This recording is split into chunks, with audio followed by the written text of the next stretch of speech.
इस्लाम अलैकुम नाजरीन ग्रामी।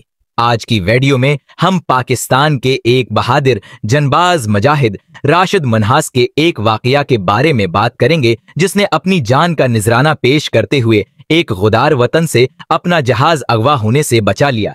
एजाजी निशान हैदर हासिल करने वाले पायलट ऑफिसर कराची में पैदा हुए मन्हास राजपूत गोद घराने के चश्म व चिराग थे।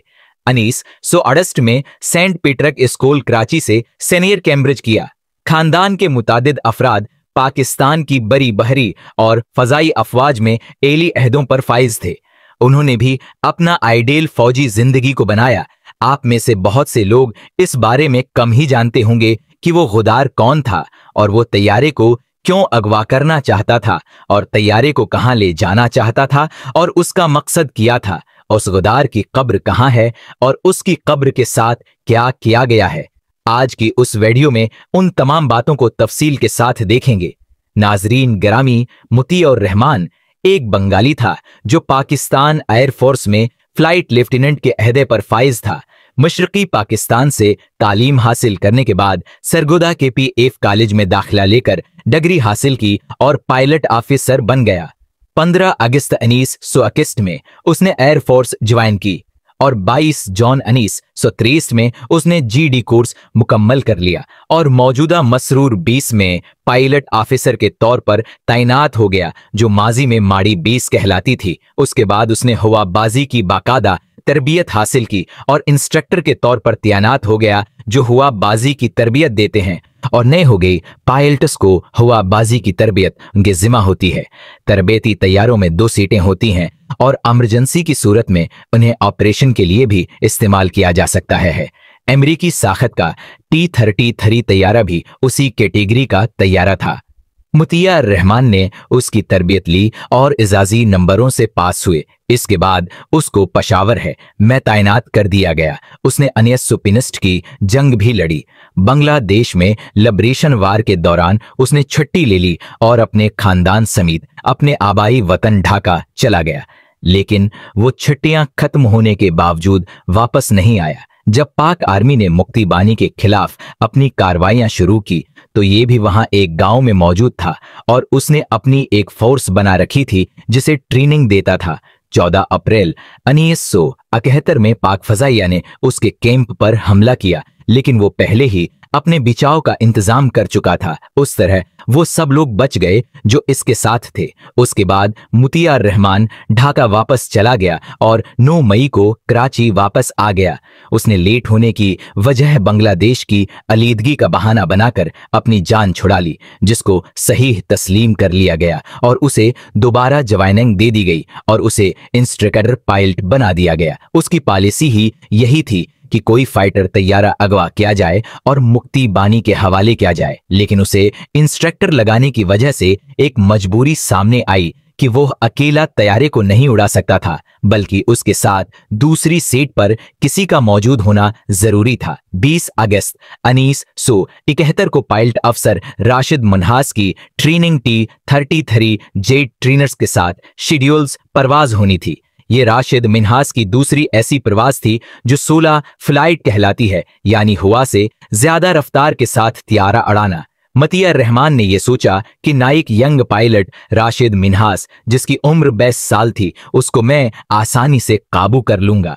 जब राशिद मिन्हास अपने तैयारे में रनवे पर मौजूद थे तो उसने तैयारा रखवाकर इंस्ट्रक्टर की सीट पर जल्दी से सवार हो गया और तैयारे को भारत की तरफ मोड़ने का हुक्म दिया। लेकिन राशिद मिन्हास ने बहादुरी के साथ एयरपोर्ट इंतजामिया को इतला दे दी कि उसे अगवा किया जा रहा है। उस पर एयर कंट्रोलर ने राशिद मुन्हास को दोबारा पैगाम भेजने के लिए कहा, जिस पर राशिद मुन्हास ने दोबारा तस्दीक कर दी कि हकीकत में इसको तैयारे समेत अगवा किया जा रहा है।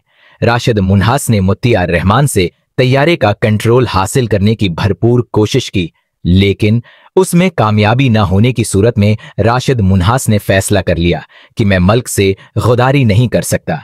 चनांचे उन्होंने अचानक तैयारे को जमीन की तरफ मोड़ दिया और भारत के बॉर्डर से 50 किलोमीटर पहले ठटा के मकाम पर तैयारे को क्रैश कर दिया और खुद शहीद हो गए।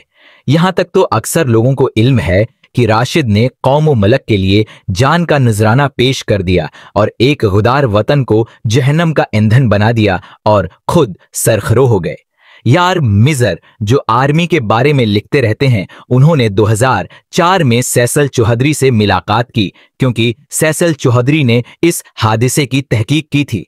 राशिद मिन्हास के तज़किरे पर उन्होंने कहा कि जब मैंने तैयारे के जाए हादसे का मायना किया तो मालूम हुआ कि तियारा अपनी नौक के बल जमीन से टकराया है, जिसकी वजह से राशिद मिन्हास शहीद हुए, लेकिन मुत्तिया अर्रहमान की बॉडी मौजूद नहीं थी और तैयारे की कंट्रोल नहीं थी और तैयारे की कनोपी भी मौजूद नहीं थी। लेकिन जब सर्च किया गया तो कुछ फासले पर मुत्तिया अर्रहमान की मैयत भी मिल गई। उसकी हलाकत का सबब उसके जिस्म का जमीन के साथ दौर तक रगड़ खाना था।